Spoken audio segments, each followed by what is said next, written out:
There's a beautiful girl. Hello, ma'am. Do you speak English? I'm a photographer, and can I take pictures of you? Sure. Sure? Okay, this is my specialty, taking pictures. Dili ko, ma'am. Ma'am, dili ko, Dili ma'am. day ka ha, dili day ka. Yes, ma'am.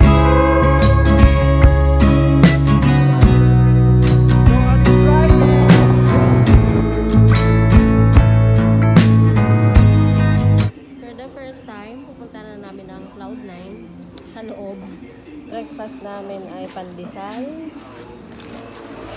at pansit at Milo.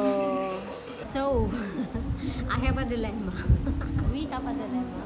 Part ng Siargao experience. Gusto ko sana ma-experience sumakay ng ferry. And second, gusto ko maka-apak sa birthplace ko, which is sa Surigao del Norte. And possible yan bukas. Pwede namin piliin yung mag-ferry to Surigao and then doon sasakay ng airplane to Manila. Kaso lang, hindi kami makakasakay ng airplane bukas agad kasi pagdating namin doon ay nakaalis na yung airplane. So basically, we have to spend one more day or two sa Surigao and spend some money para sa ferry. Which is okay lang pero alam namin na we'll be spending more. So ang tanong, gusto ko bang pumunta ng Surigao kasi I don't know exactly saan pupunta doon. Gusto ko lang maka-apak sa birthplace ko, yun lang. Yung second option ay sumakay na dito sa Siargao directly to Manila. Pero ang masasakyan pala namin na plane ay meron siyang connecting flight to Cebu. Makakarating kami ng Cebu ng 8 a.m. Tapos yung next flight namin ay sa gabi pa ng 11 p.m. So basically meron kaming mahigit 12 hours na time sa Cebu. And hindi kami mag-spend ng pera para sa tulugan and para sa ferry. Pero makakapasyal kami ng Cebu. Enticing sa akin yung idea ng Cebu kasi doon kami nag-met. So iniisip ko na baka pwedeng Cebu pero we only have that much time. So parang kailangan within the parameter lang kami ng airport para naman makabalik kami, hindi magdoble yung ticket. So ano ba, Surigao or Cebu? So ayan, kami ay papasok na ng Cloud9.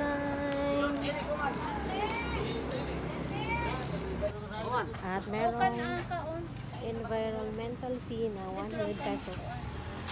Binayaran mo na to ay valid na to buong araw. Buong araw. Uy! Ayan, meron silang mga ganito-ganito, mga bling-blings. Mga merchandise nila dito. Ang cute na mga to. Good waves. So, we are here sa Cloud9. The famous Cloud9. So, ito siya sa araw.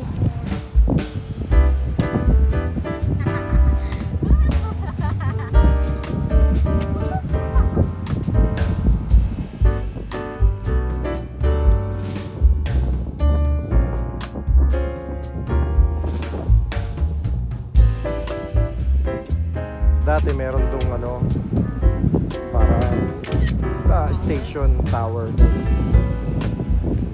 Surf Tower. So, naami din sa Siargao.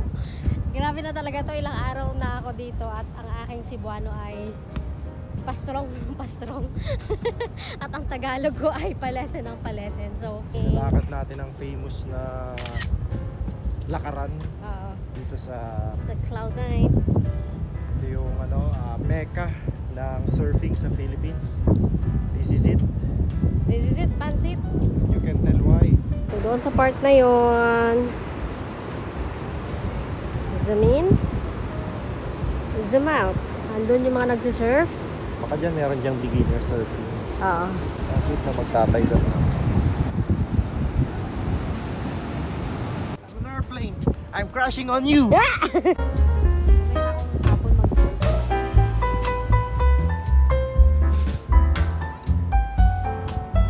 Mula doon sa tulay na yan, lakad tayo dito sa kaliwa.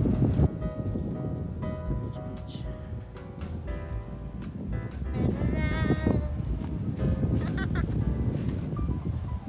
Tapos doon ang mga nagsisurfing.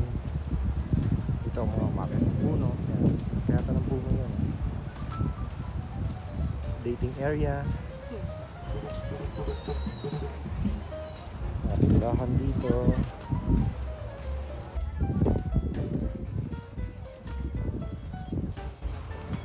Nandito tayo sa spot ng mga beginners surfer. Sa mga gustong matuto. Si Joanne, gusto niyang matuto mag-surf pero hindi dito, doon sa kabila. Gusto ko doon sa Pacifico. Sa Pacifico. Sa Pacifico, sa dagat na pinuntahan namin kahapon. Gusto ko yung view doon. Dito kasi parang dito na lahat. Feeling ko magkakabangga-bangga. Kagaya nung sa La Union. Meron akong humiliating experience kanina. Kaya ito kasing Joanne na to. Tingin ng tingin sa mga souvenirs. May nahawakan siya doon na malaking epits. Tapos sabi niya, ang laki naman na ito. Tapos pagtingin ko, laki nga. Pero pagtingin ko rin sa kaliwa, nakatitig sa akin yung dalawang nagtitinda doon. Tapos yung meron silang smile na, maliit yung sa'yo. Tumahanan ako ng dalawa doon. Kaya mo, laki naman nito. Naisip lang sa'yo na. Malabo yung sa'yo, Brad. Maliit na yung sa'yo, Brad. Hindi ko naman alam na gano'n eh.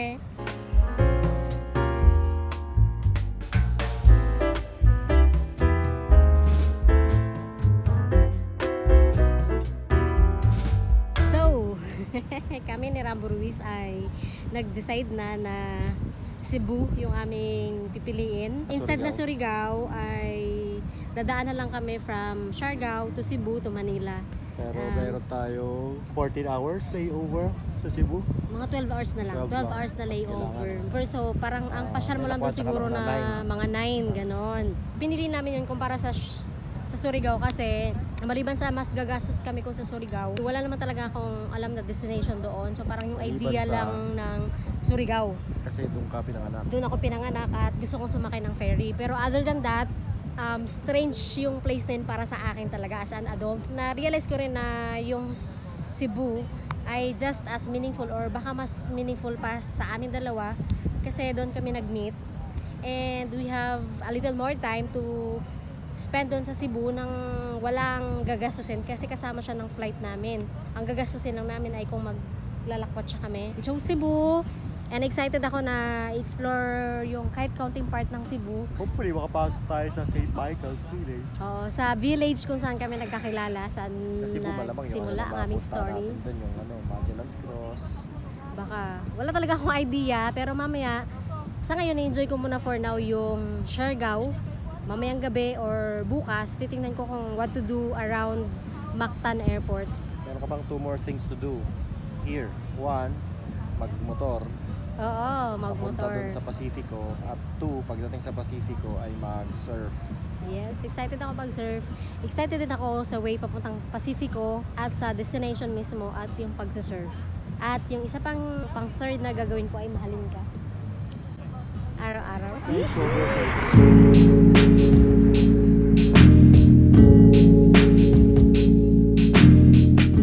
Tanghali na't mukhang wala namang pwedeng gawin sa Cloud9. Bumalik na kami muna sa bayan para kumain at doon din naman yung way papunta sa Pacifico. At daanan na din ng isang souvenir shop kung saan ay may natipuan si Joanna bracelets. And dito tayo sa souvenir shop. Meron akong gustong bilhin dyan kagabi, yung bangle. Hopefully nandyan pa siya. Is it still here? Yes. Yun.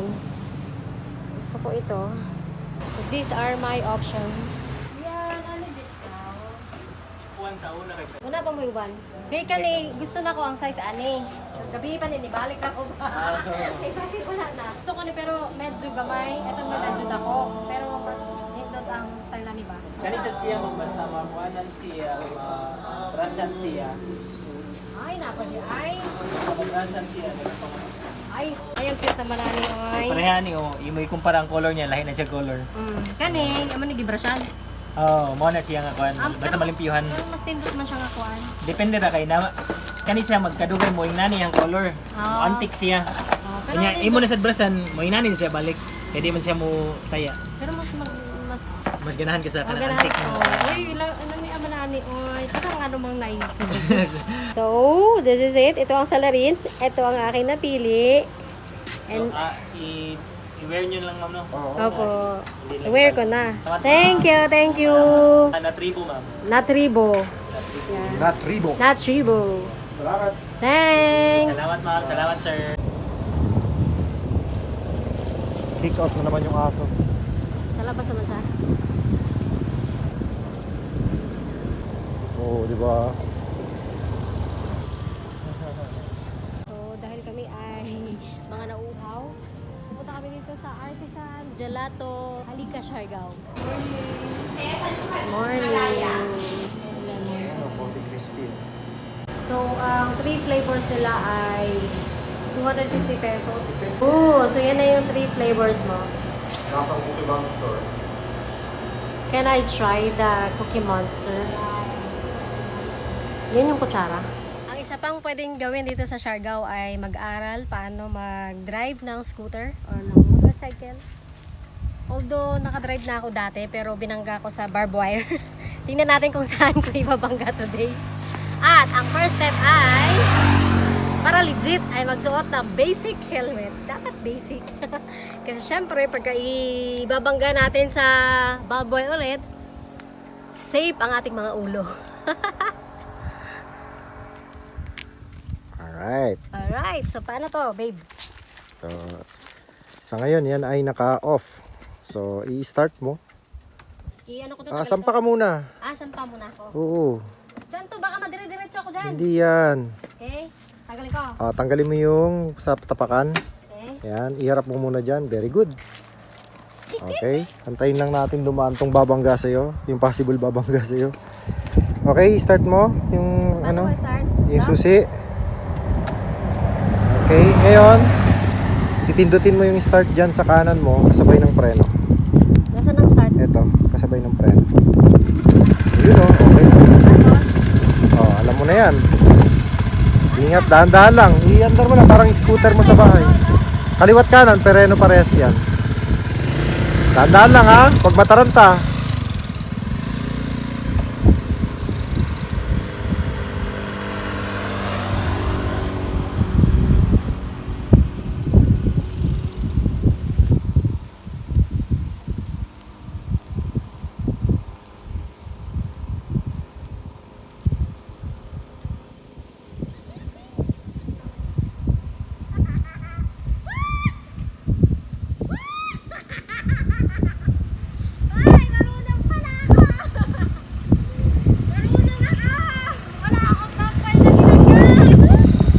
Doon ang harap sa harapan ng muka.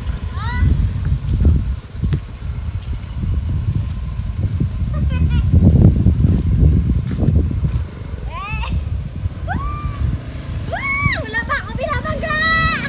Hinto ka muna. Huwag kang hinto ng ng ganun, dahan-dahan. Uy, hindi pa ako natapa! Kasi meron lang dadaan kaya pinahinto kita. Tapos, huwag kang tumingin sa likod mo ng ulo mo. May, gamitin mo yan. Hindi ko makita eh. Adjust mo. Okay? Yan. Nakakaduling naman itong ano. Okay lang yan. Gusto mo na sumakay? Sige pa, ikot ka pa. Hindi pa ako kampante, baka ibangga mo pa tayo. Dahan-dahan lang. Punta ka doon sa malayo. Diyan ka lang sa gilid sa kanan. Yan, diyan ka lang. Sa lane na yan. Narinig niya kaya ako? Siyempre hindi kasi may motor na maingay.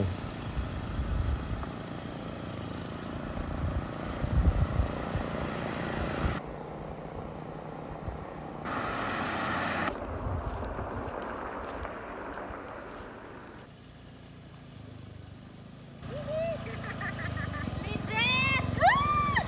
Makakadrive na ako. Wala pa akong Kamusta? Anong mo? Masarap, parang gusto ko tuloy ng scooter kahit basic ang itsura nito. Ready ka nang isakay ako? Hindi ko alam. Testingin natin. Okay, doon po. Ligo muna natin. Sakay na ako ha. Mamaya, ligo na ako. Sige, ligo ka muna. Ligo ka muna.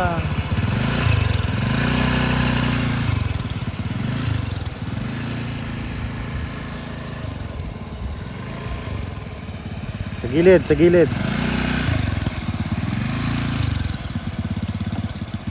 Okay. Do you trust me with your life? Okay, game. Klaro sa likod.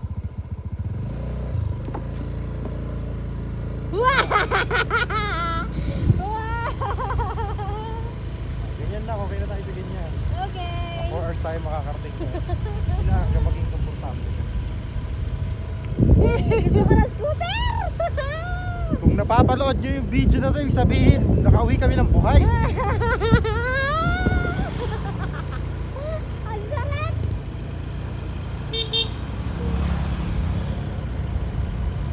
Tama ka ka, darling. Nadudulas ako dito. Upuan. May lubot ko dudulas. Ito na, okay. Hindi mo lang yung takbo mo na helmet.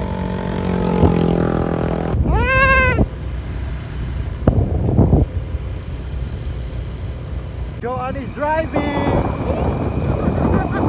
Handa ka kasi kurba yan. Ganda pala yung scooter eh. Gusto ko na scooter.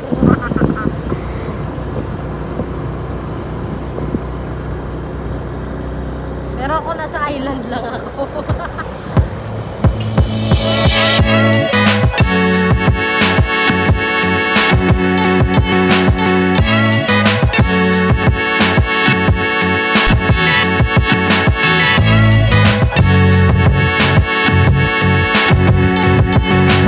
Bye pa kami! Kumusta Inday driver? I like it. I like it. I like, ang tagal ko na palang hindi nag-drive, no? I like it. It's easier than I remember. It's easier than I thought. And parang ang bilis lang yung pagsakay ko. Nakuha ko na kagad yung galaw. So, I think I'm good. Kung mag-isa lang ako sa buhay ko, kukuha ako ng ganyan. Sa mundo-mundo doon? But since I have you, anong meron doon? Hindi mo yung kaya kasi yung madulas. Yes, ay, kita lang. So, sa likod natin ay ang Maasin River. Ito yung river kung saan tayo sumakay kahapon ng boat. And ito rin yung river na merong bend na coconut trees. And syempre nagyayabang ako kasi meron akong dangling, yun talaga yun. I feel like a princess. Para akong anak ni Dato Puti. Gawa daw ito ng tibuli. So yun lang talaga. Gusto ko lang talagang ipakita na meron ako nito. At nag-drive ka ng? At nag-drive ako! I'm driving him crazy. Nag-drive ako niyan. Woo! Basic. Basic. Wala na siyang helmet. Ayan na po. Nakaka 30 kilometers na tayo. 2 hours lang lumilipas. Bastas. Joke lang. Hoy, natanggal na pala yung aking headband. Umuulan na. Grabe na to. Woo! Diyan. Pwede. Sana kung... Ano ka, bumusina ka.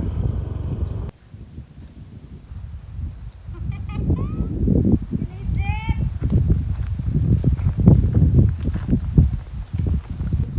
This is home to Philippine crocodiles. So, ibig sabihin, May mga crocodile dyan. merong crocodiles dyan. At ayaw mong malaglag dyan. I wish I can see the crocodiles. So far, wala pa yung buhaya. Naglagay ako ng piatos. Pero walang lumabas kahit isa. So, baka wala dito yung buhaya. Wala, nasa syudad. So, sa side na to, karugtong ito ng crocodile place. May ganito. And sobrang ganda ng water. And ito yung daanan. Kaya mo ba to? Oo, ako pa. Dadaan ka ha. Dadaan. Baka dun sa kabila. So, Gulong-gulong ako, may buhay na daan. ang ganda ng water, darling.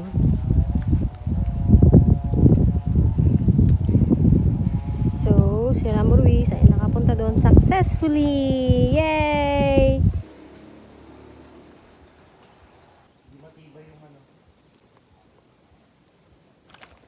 Oops. Uy! Tama nga si Rambo Ruiz. Hindi nga kasing tibay yung daan. Pero this is doable. If you are feeling adventurous, parang pang 40 kilos lang to na kalsada. And so, nandito kami sa tulay. And because I'm getting late sa aking surfing destination, mawawala na ang mga waves. So I leave the driving to the expert. Sa aking tall, dark, and handsome na darling. Sobrang dark na ngayon.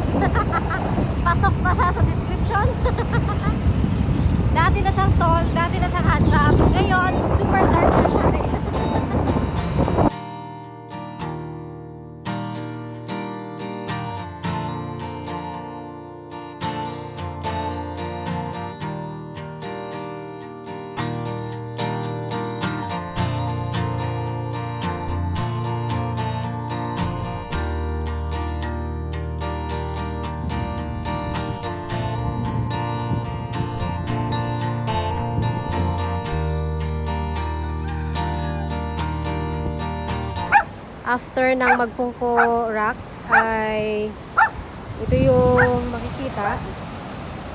Merong super nice na beach. And sobrang lakas ng alon and we will see. So ayan ang mga bantay. Kailangan mo magpaalam sa mga bantay.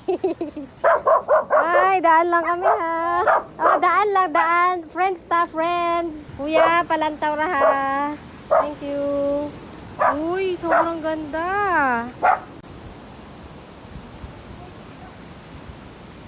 Wow. The place.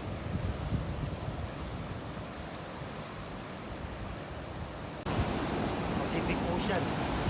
Yeah. Ganda ng blue niya, no? Oo, tsaka ang blue, no?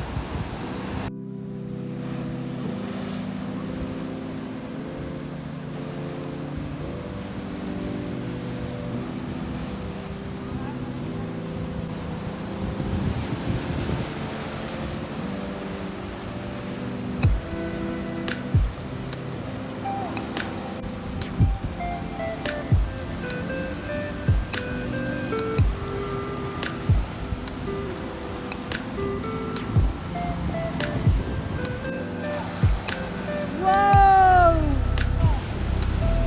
Ganda! Naubak sa kalsada.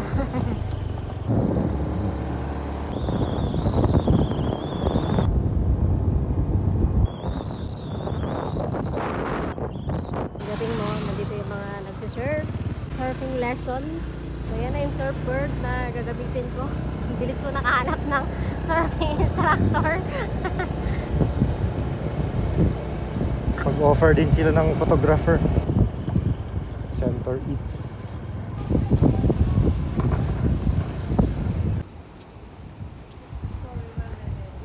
Ang ganda naman ng kulay niyan. Ah, dito. Oh, photographer mamukan sa dagat.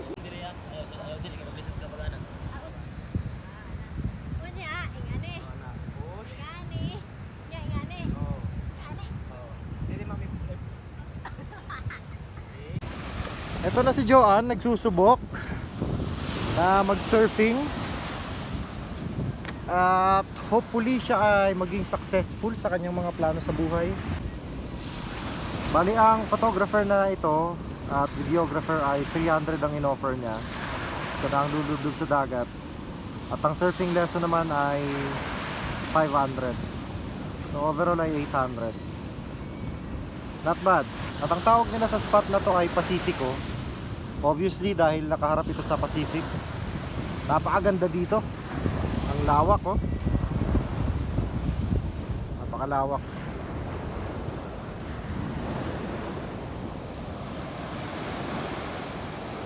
Nakalinaw ng tubig.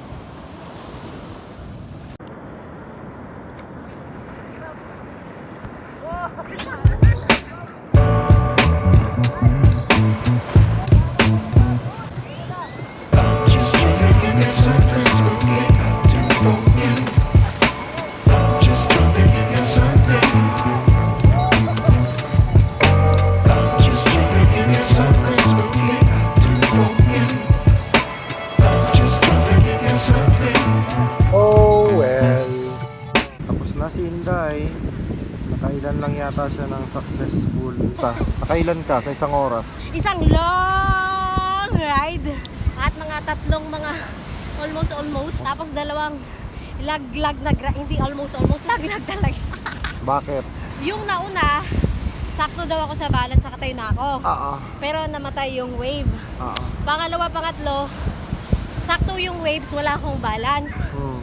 Pang-tatlo, basta nalaglag na lang ako. Pang-apat, pang-lima, basta yon yung one long ride na nalobat ka cellphone, walang ebidensya. Kaya nakita ko naman. Nakita mo naman kaya yun yung pinakamahalaga. na-feel ko naman eh. Nakita ng buong isla kasi sumigaw ka. Sumigaw ako? Wow! Siyempre, first time yun, napuprostrate na ako eh. Yabang-yabang ako sa sarili ko, tapos hindi ako makatayo, di ba? Parang, May buko dyan sa'yo. thank you kuya. At gabi na rin nung kami makabalik sa General Luna. Gutom, kain na. Kain na. Dito tayo sa Bingwit.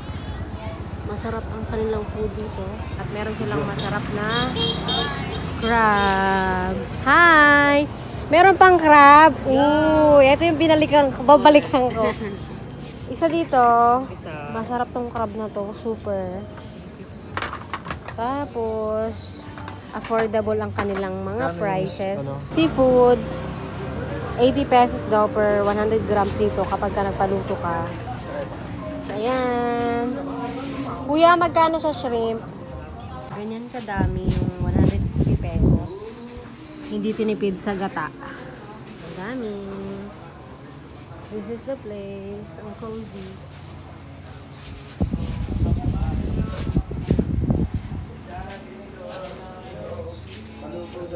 Sa gabi na to ay ubusin ko yung isang kaldero na kanin. Isang kaldero ng kanin ang kaya kong ubusin. Ayan, si Ramo Ruiz. Isang kaldero ng kanin din yung sa kanya. Thank you. Thank you. Alright, that wraps up our Siargao experience. It was a sulit, lovely 3 days. Exactly what we need. Tomorrow we will be in Cebu. Exciting yon. Anyway, here's General Luna at night on a weekend. Cheers.